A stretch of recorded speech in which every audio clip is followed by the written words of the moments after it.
Hello ചങ്ങായിമാരെ, good morning, have a nice day. ആഴ്ചയിലെ 7-ാം ദിവസം ഞായറാഴ്ച, ഹാപ്പി സൺഡേ. എല്ലാവർക്കും നല്ലൊരു ദിവസം നേരുന്നു. അല്ല ചങ്ങായിമാരെ, ഒരു സംശയം ചോദിക്കാനേ, ഈ ഞായറാഴ്ച ദിവസം എന്ന് പറഞ്ഞാൽ ഒന്ന് അർമാദിച്ച് 11 മണി വരെ ഉറങ്ങണം എന്നെല്ലാം വിചാരിച്ചിട്ട് അന്നത്തെ ദിവസം വേഗം ഉറക്കം കിട്ടലുണ്ടാ? സത്യം പറഞ്ഞാൽ സാധാരണ ഉറങ്ങുന്നതിനെക്കാട്ടി ഏറ്റവും ലൈറ്റായിട്ട് ഉറങ്ങുന്ന ദിവസമാണ് ശനിയാഴ്ച രാത്രി ഉറങ്ങുമ്പോൾ ഫുള്ള് ലൈറ്റായിട്ട് ഉറങ്ങാൻ. പക്ഷെ ഉറക്കാന്നെങ്കിലും രാവിലെ തന്നെ നെട്ടം ചെയ്യും. അതെന്താ സംഭവം? സാധാരണ ദിവസങ്ങളിൽ ഉറങ്ങുന്നതിനെക്കാട്ടി ഏറ്റവും ലൈറ്റായിട്ടാണ് ശനിയാഴ്ച ഉറങ്ങാം.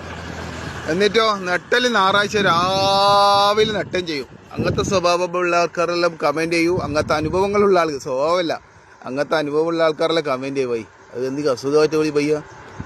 നേരത്തെ കാലത്ത് നെട്ടും മോനെ ഉറങ്ങൽ. ശനിയാഴ്ച രാത്രി എന്ന് പറഞ്ഞാൽ 1 മണിക്കല്ല ഉറങ്ങാൻ. ഞായറാഴ്ച രാവിലെ തന്നെ ഉറക്കം കിട്ടും. ബാക്കി വർക്കിംഗ് ഡേയ്സ് കിട്ടൂലേ, അത് ഭയങ്കര അത്ഭുത.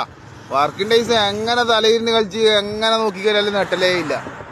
അപ്പോൾ ഓക്കെ, അങ്ങനെയുള്ള ആൾക്കാർ കമൻറ്റ് ചെയ്യും. എല്ലാവർക്കും നല്ലൊരു ഞായറാഴ്ച നേരുന്നു. ഞായറാഴ്ച പരമാവധി എല്ലാം അടിച്ചു പൊളിച്ച് മനസ്സിൻ്റെ എല്ലാ ടെൻഷനും കാര്യങ്ങളെല്ലാം മാറ്റുക. വർക്കൗട്ടുള്ള സ്ട്രെസ്സും എല്ലാം മാറ്റുക. വൈകുന്നേരങ്ങളിൽ എവിടെയെങ്കിലും പോയി കുറച്ച് പച്ചപ്പും വെള്ളച്ചാട്ടം എല്ലാം കാണുക. അതെല്ലാം മനസ്സിന് വേറെ തന്നെ റിലാക്സേഷനാണ്.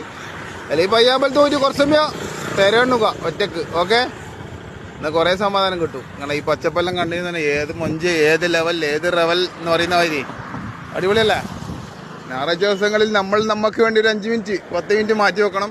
അടുത്തുള്ള ഏതെങ്കിലും വെള്ളച്ചാട്ടമോ പച്ചപ്പെല്ലാം കണ്ട് മനസ്സിന് നല്ലൊരു സമാധാനമാക്കുക.